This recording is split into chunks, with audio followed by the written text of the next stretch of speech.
O pão nosso de cada dia dai-nos hoje. Perdoe, Pai, as nossas dívidas, assim como nós perdoamos aos nossos devedores. Não nos deixes cair em tentação e livra-nos, Senhor, de todo o mal, que assim seja. Eu vou fazer um pequeno retrospecto do que ocorreu na reunião passada, né? Primeiro, houve um novo julgamento de Paulo, né, na presença do governador da Cesárea, né? Cesareia, eu nunca guardo o nome, me desculpe. Cesareia, né, acho que é Pôncio Festo.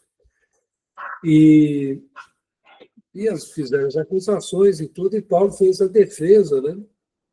E no final, Paulo ele pede que seja, ele recorre a César como cidadão romano. Isso causa um rebuliço, né, durante a Assembleia lá. Entre, inclusive, os fariseus, naturalmente, que queriam levar para Jerusalém para crucificar os moldes do Cristo. Quando Paulo de Tarso ouviu que eles queriam fazer isso, ele falou, não, eu não tenho, faz sentido eu ser crucificado como um mestre do amor, né? Essa tarefa é dele, não é minha. E ele medita bastante, né? E aí ele recorre tranquilamente sobre a sua cidadania como cidadão romano a ser julgado na capital romana, como todo cidadão romano tinha direito. E os próprios cristãos da época, desculpem, interpretam isso como se Paulo estivesse fugindo do castigo. Mas Paulo estava, na realidade, evitando de ser comparado ao Cristo. Né? Bom, feito isso, o pessoal teve que voltar lá como diria na gíria, né, com os rabinhos entre as pernas para Jerusalém, não conseguiram levar Paulo para sacrificá-lo. Mas Herodes Agripa, né, o rei, na realidade é um rei, entre aspas, né, que era um preposto romano, né, ele ficou muito curioso em conhecer Paulo de Tarso, né? E o governador político e tal arrumou tipo um jantar, né? Uma manifestação, né? E pede ali naquele momento, o Herodes pede que ele se defenda, né? E Paulo conta toda a saga dele, desde perseguidor de cristão até o encontro dele com Cristo, né? E ali ele coloca, né? As questões do que o cristianismo está fazendo, que ele não está infringindo nenhuma lei, que ele não está ofendendo nem a lei romana, nem a lei judaica, que eles fazem a caridade. Então, quer dizer, ele descreve toda a saga de trabalhos até então, a criação das igrejas, etc, etc. E eles ficam assim de boca aberta, né, usando expressões atuais, né? Surpreso, né, com a capacidade de argumentação de Paulo, a capacidade intelectual de Paulo, que nós sabemos, né? Paulo teve uma formação para se tornar um dos grandes do Sinédrio, né? E ele mostra isso, mas mostra isso com aquele amor que ele adquiriu, né, no trabalho com Cristo. E isso toca os corações. E a coisa começa a ficar meio desconfortável, aí o governador dá aquela saída pela direita, a gente vai jantar, devolve Paulo de Tarso para o cárcere, né?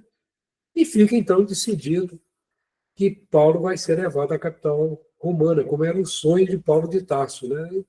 Então, Deus leva Paulo de Tarso a Roma pelos caminhos de Deus, né? Não pelos caminhos que Paulo imaginava. Então, isso aí agora eu entrego para o nosso querido Genivaldo, né, dar continuidade. Se quiser acrescentar alguma coisa, viu, Genivaldo? Porque eu de história, esses negócios, eu me enrosco um pouquinho, né? Até para falar o nome do local. Mas fica à vontade aí, viu? Eu não tenho nada a acrescentar, não. Eu não sei se o pessoal quer colocar alguma coisa, senão a Cláudia pode continuar a leitura aí. Vamos lá. Pronto, Tônio? Pronto. Pode dar prosseguimento? Pode. O pessoal não fez pergunta, então vamos em frente. Boa noite a todos. Então, vamos lá. Filas de velhos, de jovens e crianças aglomeraram-se junto dele, a poucos metros da praia. À frente, Tiago, alquebrado e velhinho, vindo de Jerusalém com um grande sacrifício, por trazer-lhe o ósculo fraternal. O ardente defensor da gentilidade não conseguiu dominar a emoção. Bandos de crianças atiraram-lhe flores. O filho de Alfeu... Ué, o que eu fiz de errado aqui? Não. O O filho de Alfeu, cargas e passageiros. O filho de Alfeu, O filho de Alfeu, carga e passageiros. Todos os amigos de Cesareia foram mobilizados no serviço das comovedoras mensagens que o ex-rabino dirigiu às amadas igrejas, menos Timóteo, Lucas e Aristarco, que se propunham acompanhá-lo à capital do império. Os dias... A Rita levantou a mãozinha. Pois não, Pulou um Rita. pedaço aí, Antônio. Eu acho que sim também, Rita. Ó, o filho de Alfeu reconhecendo a nobreza. Ai, isso. Então eu fiz alguma bagunça aqui, então deixa eu ver o que eu fiz. Vamos descobrir aqui. Valeu, obrigada. É que eu não estou com um livro aqui. Onde que eu estou, gente? O que eu fiz aqui? É, porque ficou sem sentido. Eu também achei, fiquei perdido aqui. Você tentou mudar 2 vezes e caiu. Filhos, tá? O filho de Alfeu, reconhecendo a nobreza. O filho de Alfeu, reconhecendo a nobreza daquele espírito heróico, tomou-lhe a destra e beijou-a com efusão. Ali estava, com todos os cristãos de Jerusalém, em condições de fazer a viagem. Ali estavam confrades de Jope, de Lida, de Antipátride, de todos os quadrantes provinciais. As crianças da gentilidade uniam-se aos pequeninos judeus, saudavam carinhosamente o apóstolo prisioneiro. Velhos aleijados aproximavam-se respeitosos e exclamavam: não deveríeis partir. Mulheres humildes agradeciam os benefícios recebidos de suas mãos. Doentes curados comentavam a colônia de trabalho que ele sugerira e ajudara a fundar na igreja de Jerusalém. E proclamavam sua gratidão em altas vozes. Os gentios, convertidos ao evangelho, beijavam-lhe as mãos, murmurando: quem nos ensinará doravante a sermos filhos do Altíssimo?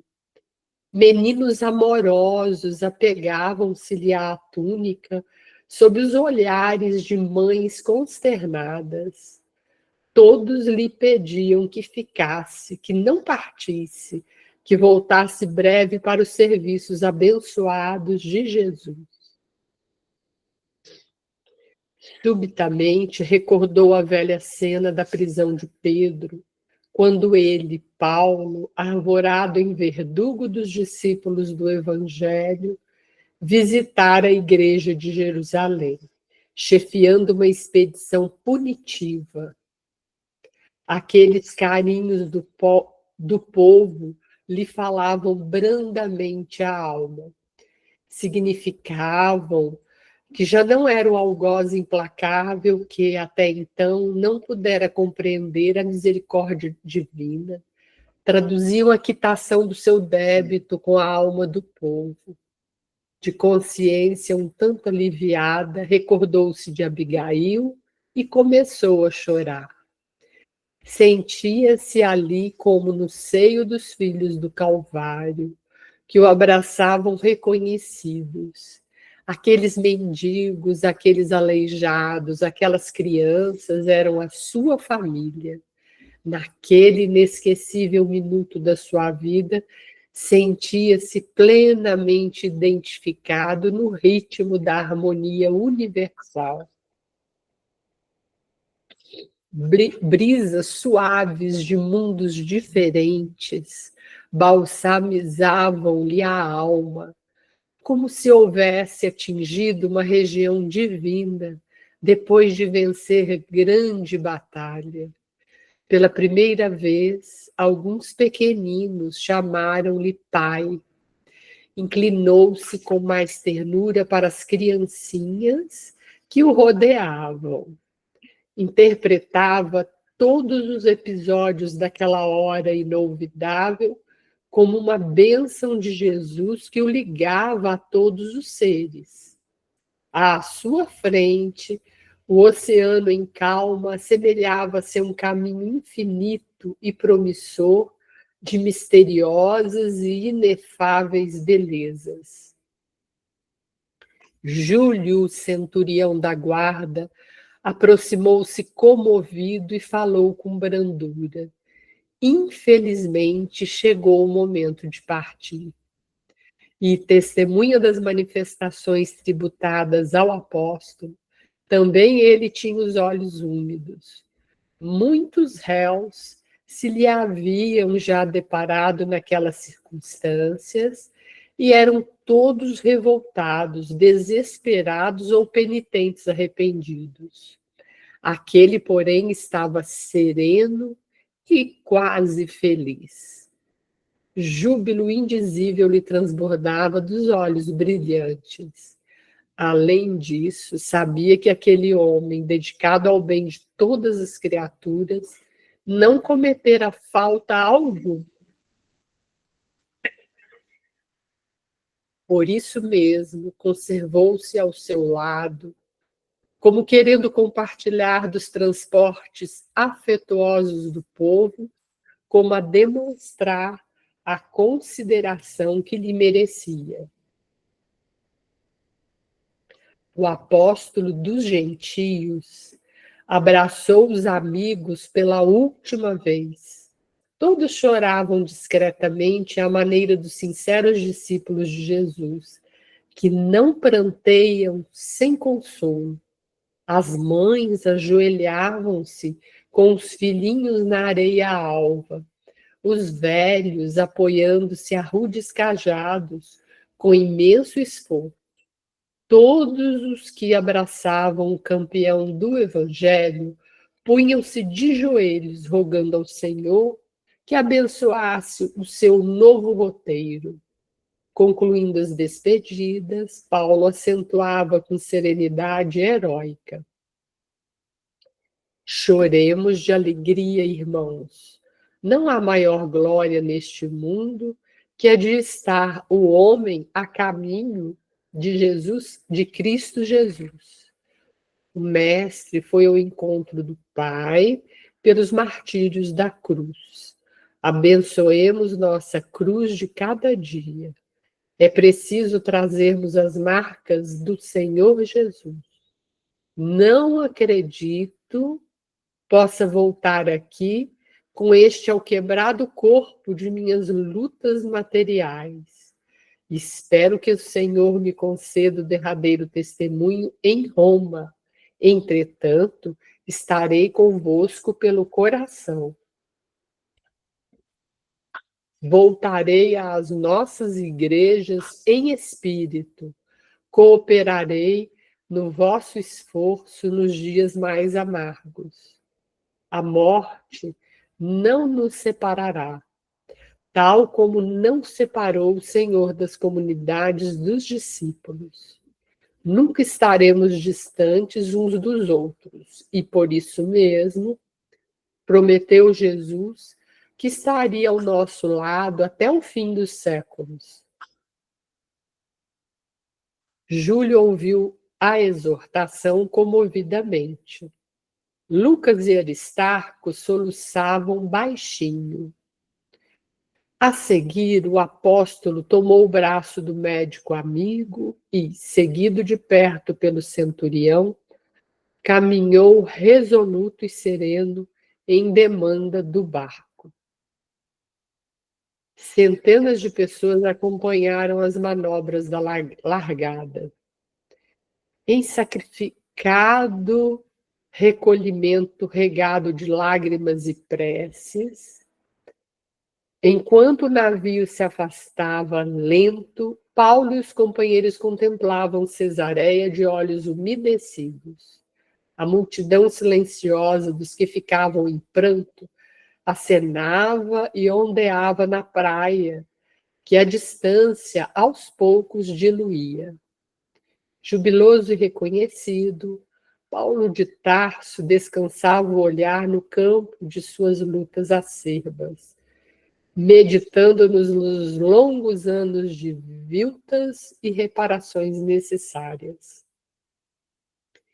Recordava a infância, os primeiros sonhos da juventude, as inquietações da mocidade, os serviços dignificantes do Cristo, sentindo que deixava a Palestina para sempre. Grandiosos pensamentos o empolgavam, quando Lucas se aproximou e,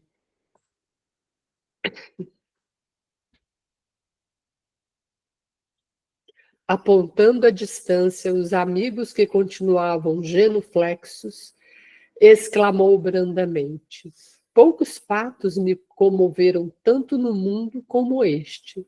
Registrarei nas minhas anotações como foste amado por quantos receberam das tuas mãos fraternais o benefício de Jesus. Paulo pareceu ponderar profundamente a advertência e acentuou: não, Lucas, não escreva sobre virtudes que não tenho. Se me amas, não deves expor meu nome a falsos julgamentos. Deves falar, isso sim, das perseguições por mim movidas aos seguidores do Santo Evangelho, do favor que o Mestre me dispensou às portas de Damasco, para que os homens mais empedernidos não desesperem da salvação e aguardem a sua misericórdia no momento justo. Citarás os combates que temos travado desde o primeiro instante, em face das imposições do farisaísmo e das hipocrisias do nosso tempo. Comentarás os obstáculos vencidos, as humilhações dolorosas, as dificuldades sem conta, para que os futuros discípulos não esperem a redenção espiritual com o repouso falso do mundo, confiantes no favor incompreensível dos deuses, e sim com trabalhos ásperos, com sacrifícios abençoados, pelo aperfeiçoamento de si mesmos.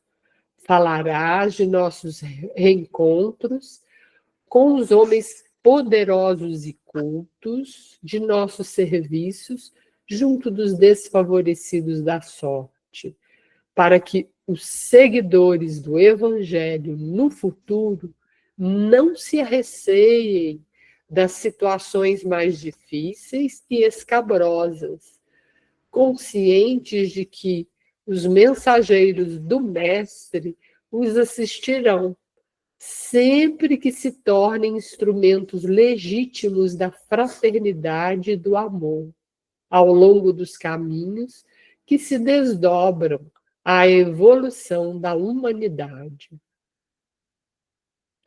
E, depois de longa pausa, em que observou a atenção com que Lucas lhe acompanhou os inspirados raciocínios, prosseguiu em tom sereno e firme. Cala sempre, porém, as considerações, os favores que tenhamos recolhido na tarefa, porque esse galardão só pertence a Jesus. Foi Ele quem removeu nossas misérias angustiosas, enchendo nosso vácuo. Foi sua mão que nos tomou carinhosamente e nos reconduziu ao caminho santo. Não me constate tuas lutas amargurosas no passado distante? Não te contei como fui perverso e ignorante em outros tempos? Assim, como iluminou minhas veredas sombrias às portas de Damasco, levou-te ele à igreja de Antioquia para que lhe ouvisses as verdades eternais. Por mais que tenhamos estudado, sentimos um abismo entre nós e a sabedoria eterna. Por mais que tenhamos trabalhado, não nos encontramos dignos daquele que nos assiste e guia desde o primeiro instante da nossa vida. Nada possuímos de nós mesmos. O Senhor enche o vácuo de nossa alma e opera o bem que não possuímos. Esses velhinhos trêmulos que nos abraçaram em lágrimas, as crianças que nos beijaram com ternura, fizeram-no ao Cristo. Tiago e os companheiros não vieram de Jerusalém tão só para manifestar-nos sua fraternidade afetuosa. Vieram trazer testemunhos de amor ao Mestre, que nos reuniu na mesma vibração de solidariedade sacrossanta. Embora não saibam traduzir o mecanismo oculto dessas emoções grandiosas e sublimes. No meio de tudo isso, Lucas, fomos apenas míseros servos que se aproveitaram dos bens do Senhor para pagar as próprias dívidas. Ele nos deu a misericórdia para que a justiça se cumprisse. Esses júbilos e essas emoções divinas lhe pertencem.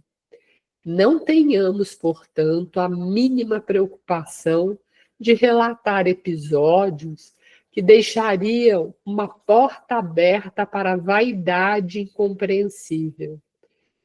Que nos baste a profunda convicção de havermos liquidado nossos débitos clamorosos. Lucas ouviu admirado essas considerações oportunas e justas, sem saber definir a surpresa que lhe causavam. Tens razão, disse finalmente. Somos fracos demais para nos atribuirmos qualquer valor. Além disso, acrescentou Paulo, a batalha do Cristo está começada. Toda vitória pertencerá ao seu amor e não ao nosso esforço de servos endividados. Escreve, portanto, tuas anotações do modo mais simples e nada comentes que não seja para a glorificação do Mestre no seu evangelho imortal. Enquanto Lucas procurava Aristarco para transmitir-lhe aquelas sugestões sábias e afetuosas, o ex-rabino continuava fitando o casario de Cesareia, que se apagava agora no horizonte. A embarcação navegava suavemente, afastando-se da costa. Por longas horas, deixou-se ficar ali meditando o passado que lhe surgia aos olhos espirituais, qual imenso crepúsculo.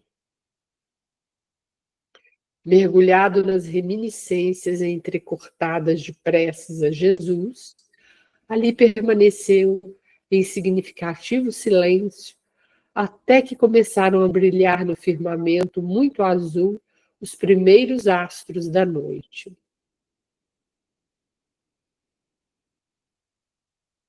Prisioneiro do Cristo. Próximo capítulo. Algum comentário, Genivaldo, você gostaria de fazer? Alguma pergunta, né? Não, na minha parte, não.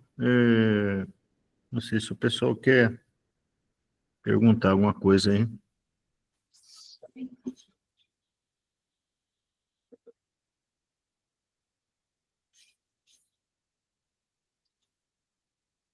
Muito bem.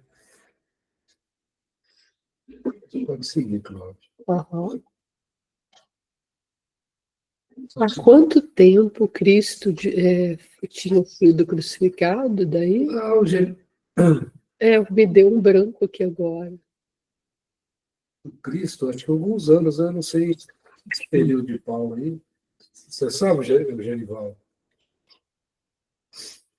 Eu não vi o que a Cláudia perguntou. Há isso que está acontecendo aqui foi depois que Jesus partiu da terra aqui, né? Foi, com E certeza. tinha se passado quanto tempo? Me deu um branco aqui, eu sabia, mas me deu um branco. É dito que tem alguma confusão por causa da transformação do calendário antigo, né? Que chamava Juliano, no calendário gregoriano, né? Tinha várias incorreções e tal, que esse calendário gregoriano corrigiu. Mas, assim, tirando eventuais distorções, é dito que o Cristo morreu com 33 anos. Então, ele teria morrido no ano 33. Aí, isso tudo está se passando aí por volta do ano 39, né? 38, 39. Então, 6 anos depois da crucificação do Cristo. Aqui, deixa eu fazer uma pergunta que me veio. É o seguinte: os 500 da Galileia estavam aqui junto desses, será? Que foram os testemunhos, né, do sermão de Jesus, né? Esses são mencionados, né? Esses primeiros expoentes aí do cristianismo, entre eles os 500 aí, eles se espalhavam nessas comunidades aí que a gente está lendo aí, né? Ah, tá. Algumas aí onde hoje é o Líbano, a Síria, Turquia, Grécia. E é interessante que 1 ou 2 anos depois desse episódio que a gente está estudando, por causa de rebeliões aí contínuas, Jerusalém vai ser arrasada, né? O templo vai ser destruído e a população vai ser levada como escrava espalhada pelo mundo, que vai ser o segundo êxodo. É interessante como o plano espiritual está trabalhando a disseminação do cristianismo para o lado do Mediterrâneo, né? Até Roma, que era, vamos dizer assim, a capital do mundo na época, né? A gente percebe aí a estratégia do plano espiritual, né? Paulo vai ser o grande porta-voz da Boa Nova para os gentios. Ele era ouvido porque ele falava, né? De um jeito assim, não tão engessado, né? Como os judeus, né? Mais ortodoxos lá se apegavam muito a rituais, a coisas desse tipo, e isso espantava, né? Os gentios. E Paulo não. Paulo ele falava a língua, ele era acolhido e acolhedor, não é? Então a gente percebe aí o papel que ele vai fazer, né?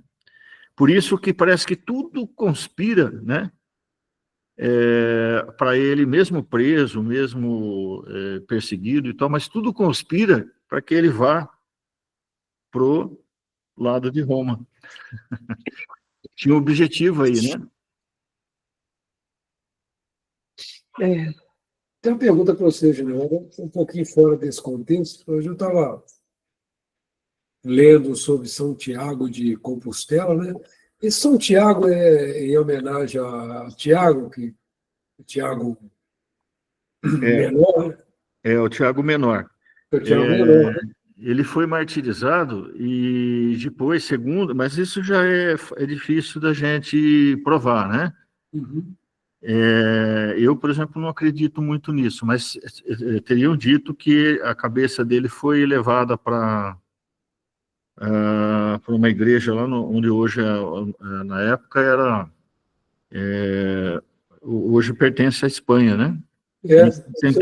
Tem toda uma tradição ali envolvendo o nome dele, envolvendo eu particularmente não acredito muito nisso, né?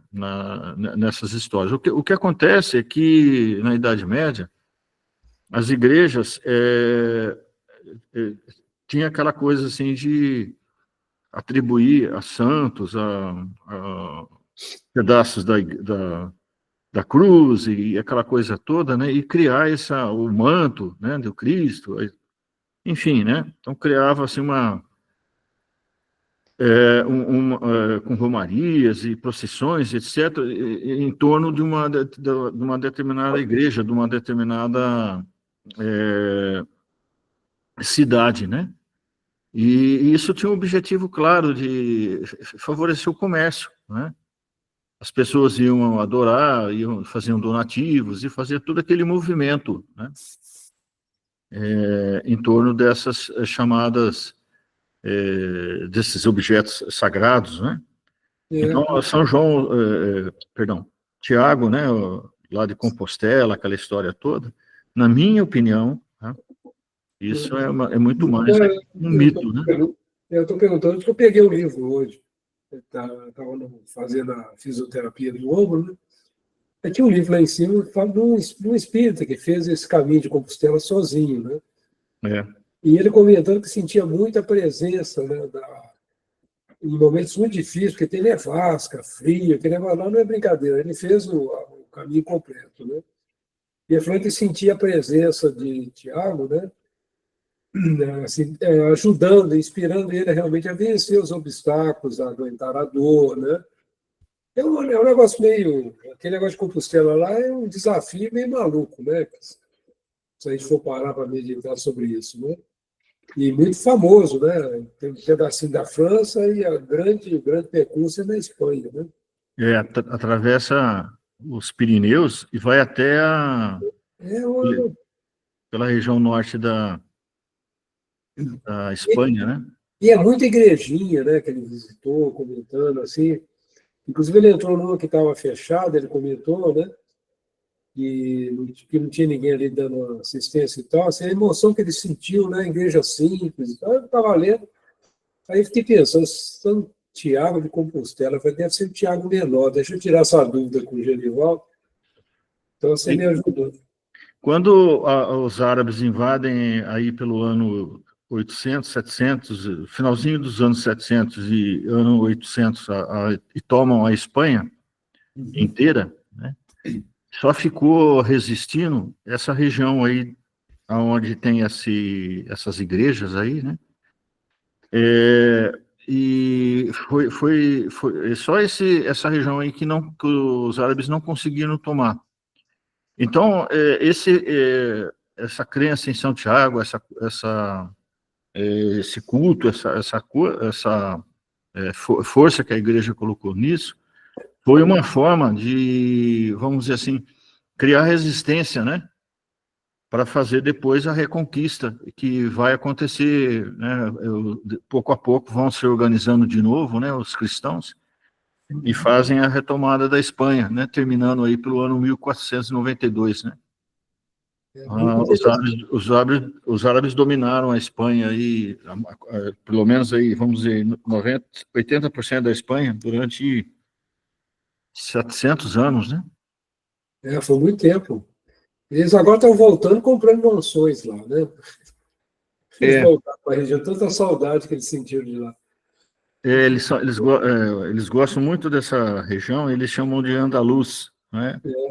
A terra da luz, a terra da... E é muito bacana, assim, né? O pessoal critica tudo, tem essa rivalidade religiosa, né? Mas os árabes fizeram a irrigação ali no sul da Espanha, buscando a água, buscando a neve que derrete ali dos Pirineus, um sistema de abastecimento ali naquela região, e tem construções preservadas até hoje, né? Nossa. Geometricamente perfeitas. Tanto você olha do chão ao alto, né? A proporção milimétrica é um conhecimento assim muito profundo, né? Da matemática, da geometria. A gente aprendeu muito com eles, né? Ali é a região muito rica, né? É muito rica dessas lendas, né?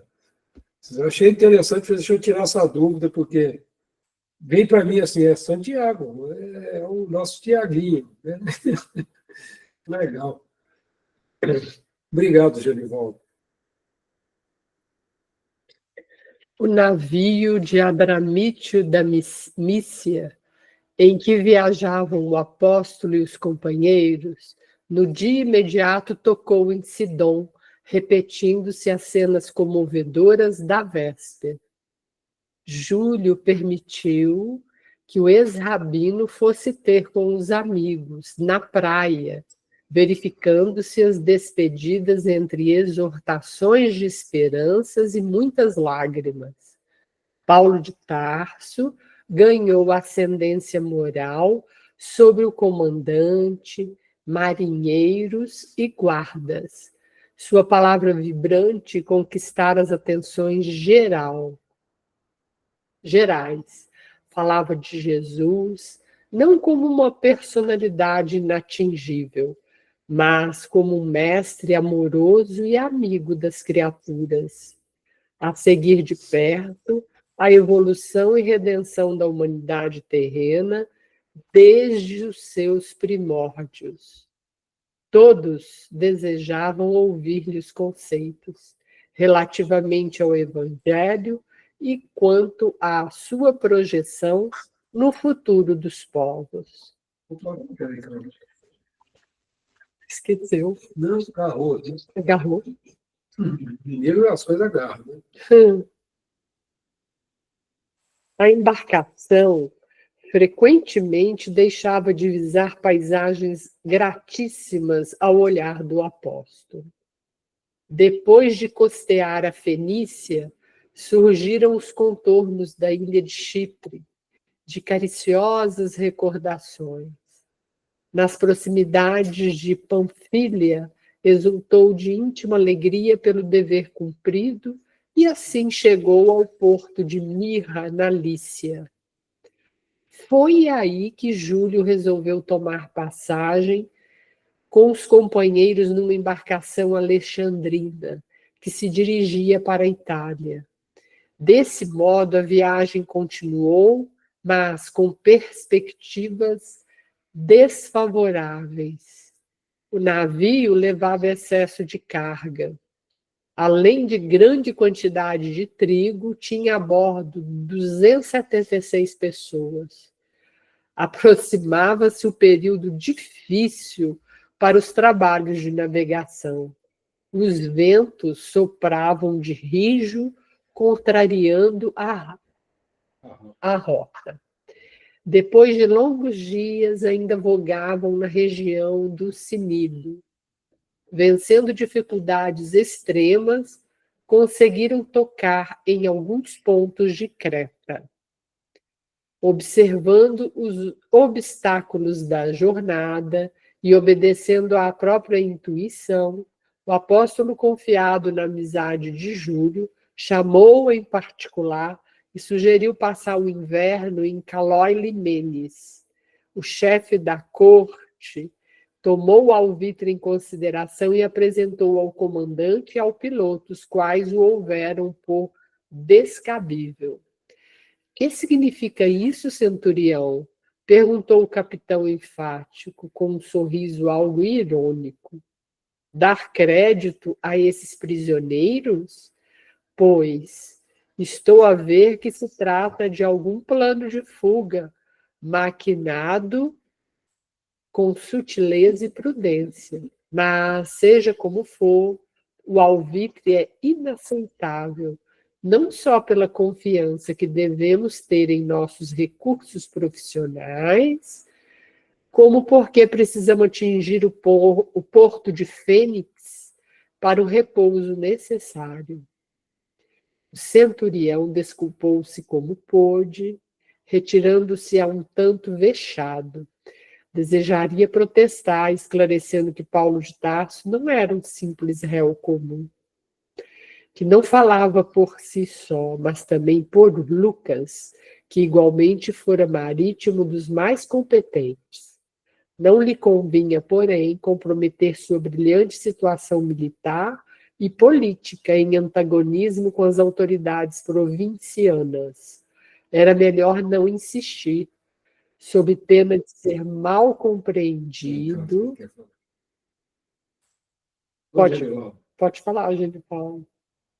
Só lembrar, né, por que todo esse cuidado, né, com o barco, com as condições do barco, né? É que nessa época a navegação a mar aberto era muito difícil. Os barcos eles não tinham assim um calado, né, um desenho que só foi ser desenvolvido aí com os portugueses com as caravelas. Então era muito comum acontecer naufrágios, né, que os barcos eles não tinham esse design, né, para cortar ondas e tal. E a preocupação aí com o inverno é que quando mudava, ou tinha esse tempo da mudança das estações, os ventos, né, se tornavam ainda mais intensos as ondas, né, também.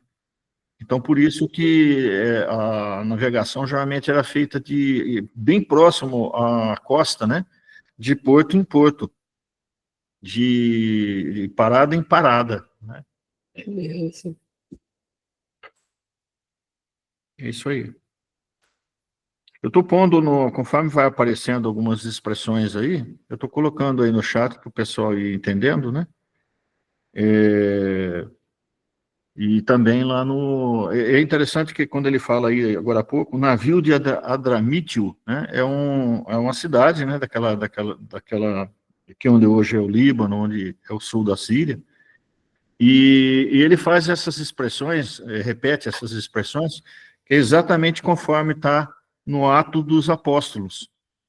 Então, quando a gente lê esse livro aqui e lê os Atos, a gente vai vendo as referências, né, os acontecimentos que são narrados. O Paulo pediu para o Timóteo e para os auxiliares aí, e anotando e descrevendo, né? Então, o que está no Ato dos Apóstolos é a descrição desses acompanhantes de Paulo aí, né? Lucas, Timóteo e vários, né? Então é bastante interessante a gente fazer essa comparação, né? Com o que está acontecendo no livro, com o que está em Atos dos Apóstolos. É isso aí. Era melhor não insistir, sob pena de ser mal compreendido pelos homens de sua classe. Procurou o apóstolo e fê-lo sabedor da resposta. Paulo, longe de magoar-se, murmurou calmamente: não nos entristeçamos por isso.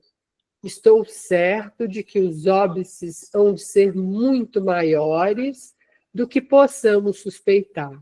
Haveremos, porém, de lograr algum proveito, porque nas horas angustiosas recordaremos o poder de Jesus, que nos avisou a tempo. A viagem continuou entre receios e esperanças.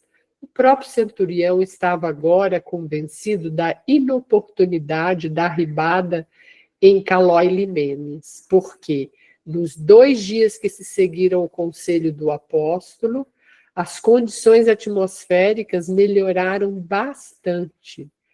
Logo, porém, que se fizeram ao mar alto, rumo a Fênix, um furacão imprevisto caiu de súbito. De nada valeram providências improvisadas. A embarcação não podia enfrentar a tempestade, forçoso foi deixá-la à mercê do vento impetuoso, que a arrebatou para muito longe, envolta em denso nevoeiro. Começaram, então, padecimentos angustiosos para aquelas criaturas insuladas no abismo revolto das ondas encapeladas. A tormenta parecia eternizar-se. Havia quase 2 semanas que o vento rugia incessante, destruidor. Todo o carregamento de trigo foi alijado. Tudo que representava excesso de peso sem utilidade imediata foi tragado pelo monstro insaciável e rugidor. A figura de Paulo foi encarada com veneração. A tripulação do navio não podia esquecer o seu alvitre. O piloto e o comandante estavam confundidos e o prisioneiro tornara-se alvo de respeito e consideração unânimes. O centurião, principalmente, permanecia constantemente junto dele, crente de que o ex-rabino dispunha de poderes sobrenaturais e salvadores. O abatimento moral e o enjoo espalharam o desânimo e o terror. O apóstolo generoso, no entanto, acudia a todos, um por um, obrigando-os a se alimentarem e confortando-os moralmente. De quando a quando, soltava o verbo eloquente e, com a devida permissão de Júlio, falava aos companheiros da hora amarga, procurando identificar as questões espirituais com o espetáculo convulsivo da natureza. Irmãos, dizia em voz alta para a assembleia estranha, que o ouvia transida de angústia, creio que tocaremos em breve a terra firme. Entretanto, assumamos o compromisso de jamais olvidar a lição terrível desta hora. Procuraremos caminhar no mundo qual marinheiro vigilante que, ignorando o momento da tempestade, guarda a certeza da sua vinda. A passagem da existência humana para a vida espiritual assemelha-se ao instante amarguroso que estamos vivendo neste barco há muitos dias. Não ignorais que fomos avisados de todos os perigos no último porto que nos convidava a estagiar, livres de acidentes destruidores. Buscamos um mar alto de própria conta. Também Cristo Jesus nos concede os celestes avisos no seu evangelho de luz. Mas, frequentemente, optamos pelo abismo das experiências dolorosas e trágicas. A ilusão, como o vento sul, parece desmentir as advertências do Salvador. E nós continuamos pelo caminho da nossa imaginação viciada. Entretanto, a tempestade chega de repente. É preciso passar de uma vida para outra, a fim de retificarmos o rumo ineludível. Começamos por alijar o carregamento pesado dos nossos enganos cruéis. Abandonamos os caprichos criminosos para aceitar plenamente a vontade augusta de Deus. Reconhecemos nossa insignificância e miséria, alcança-nos um tédio imenso dos erros que nos alimentavam o coração, tal como sentimos o nada que representamos neste arcabouço de madeiras frágeis, flutuante no abismo, tomados de singular enjoo, que nos provoca náuseas extremas. O fim da existência humana é sempre uma tormenta como esta, nas regiões desconhecidas do mundo interior, porque nunca estamos apercebidos para ouvir as advertências divinas e procuramos a tempestade angustiosa e destruidora pelo roteiro de nossa própria autoria. A assembleia amedrontada ouvia-lhes conceitos, empolgada de inominável pavor, observando que todos se abraçavam, confraternizando-se na angústia comum, continuava: contemplemos o quadro dos nossos sofrimentos. Vede como o perigo ensina a fraternidade imediata. Estamos aqui patrícios romanos, negociantes de Alexandria, plutocratas de Fenícia, autoridades, soldados, prisioneiros, mulheres e crianças, embora diferentes uns dos outros, perante Deus a dor nos irmana os sentimentos, para o mesmo fim de salvação e restabelecimento da paz. Creio que a vida em terra firme seria muito diferente se as criaturas lá se compreendessem tal como acontece aqui agora nas vastidões marinhas. Alguns sopitavam o despeito, ouvindo a palavra apostolar, mas a grande maioria cercava-se, reconhecendo-lhe a inspiração superior e desejosa de confugir-se à sombra da sua virtude heróica. Decorridos 14 dias de cerração e tormenta, nossa senhora, 14 dias, decorridos 14 dias de cerração e tormenta, o barco alexandrino atingiu a ilha de Malta. Enorme, geral alegria, mas o comandante, ao ver afastado o perigo e sentindo-se humilhado com a atitude do apóstolo durante a viagem, sugeriu a 2 soldados o assassínio dos prisioneiros de Cesareia, antes que pudessem evadir-se. Os prepostos do centurião assumiram a paternidade desse alvitre. Mas Júlio se opôs terminantemente, deixando perceber a transformação espiritual que o felicitava agora à luz do Evangelho Redentor. Os presos, que sabiam nadar, atiraram-se à água corajosamente. Os demais agarravam-se aos botes improvisados, buscando a praia. Os naturais da ilha, bem como os poucos romanos que lá residiam a serviço da administração, acolheram os náufragos com simpatia, mas, por numerosos, não havia acomodação para todos. Frio intenso enregelava os mais resistentes. Paulo, todavia, dando mostras do seu valor e experiência no afrontar intempéries, tratou de dar o exemplo aos mais abatidos, para que se fizesse fogo sem demora.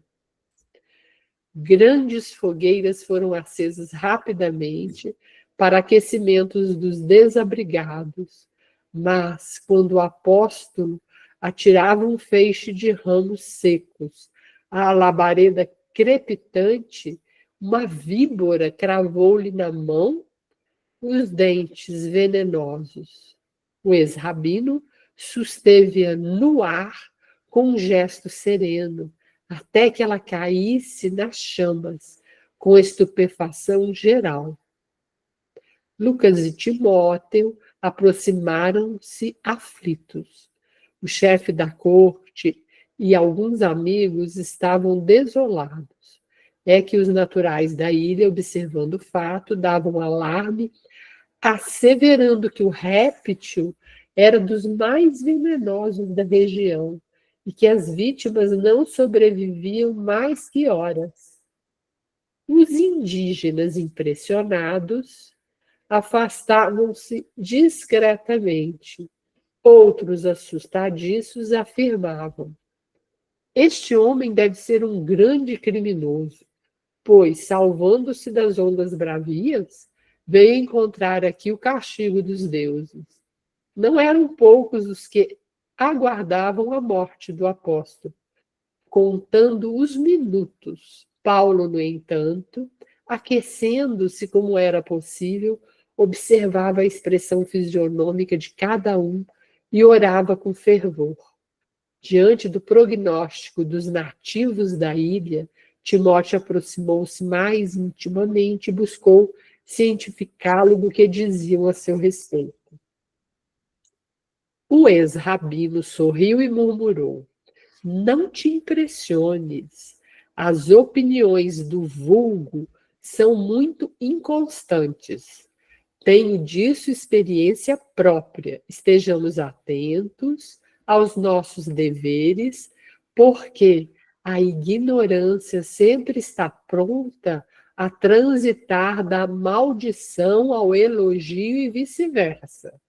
É bem possível que daqui a algumas horas me considerem um Deus. Podemos parar aqui, né? Aham. Aí fica para o próximo capítulo. Marcar aqui. Que indígenas eram esses, É o hein? morador da ilha, né?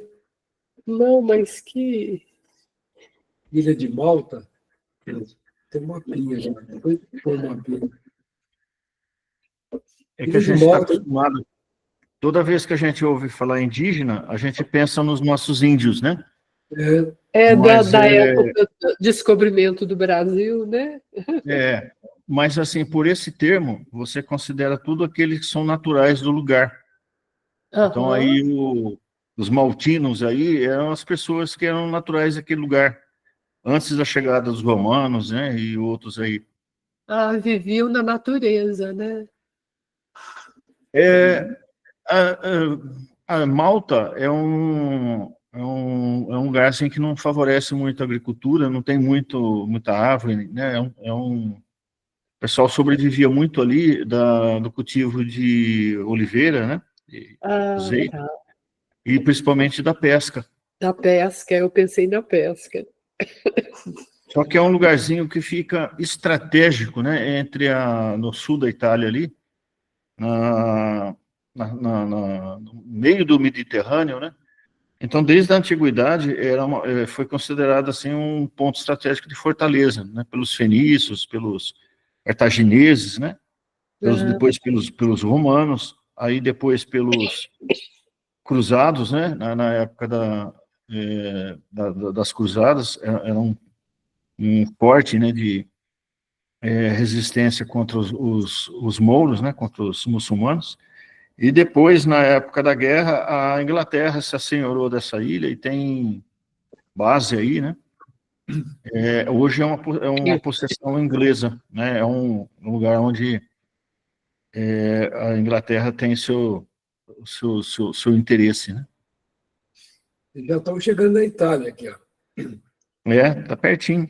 Já correram aqui, saíram de Jerusalém, Cesareia, Sidom, deram a volta Mar em Chipre, Mediterrâneo, né? Foi indo. Mar Mediterrâneo que E como envolve... o Gerivaldo falou, que aqui que o bicho pegou, ele avisou, vamos ficar quietinho aqui. Aí encararam essa região aqui, É porque é mar aberto, Porque é mar aberto, tinha essa região aqui da Nossa Grécia, Senhora. mas é mar aberto. Aí se lascaram, né?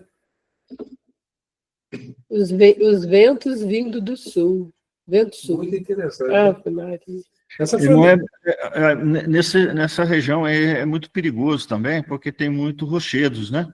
Lembra daquele barco lá que o italiano foi fazer gracinha recentemente, questão de 2, 3 anos? Nossa Senhora. Ele foi fazer gracinha e explodiu. e bateu no rochedo. Então, essa região aí é cheia de Armadilha. ilhotinhas, né? Aham. E os barcos, ele faz esse movimento em forma de cobra aí, aproveitando, né? Porque também dá proteção aí. Ah, Tem ilhas aqui. Aqui não O mar aparece. aberto é difícil com esse barco que eles estão usando aí.